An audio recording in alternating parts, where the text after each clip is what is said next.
पहला सवाल है 2024 में पाकिस्तान को IMF से कितना कर्जा मिला?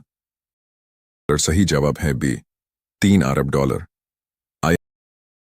है। दूसरा सवाल है PSL 9 की फाती टीम कौन सी है? जवाब है ए, इस्लामाबाद यूनाइटेड। इस्लाम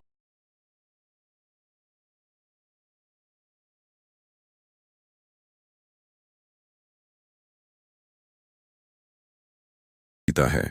तीसरा सवाल है टिकटॉक पर पाबंदी की असली वजह क्या थी? जवाब है बी, अखलाकी आयत।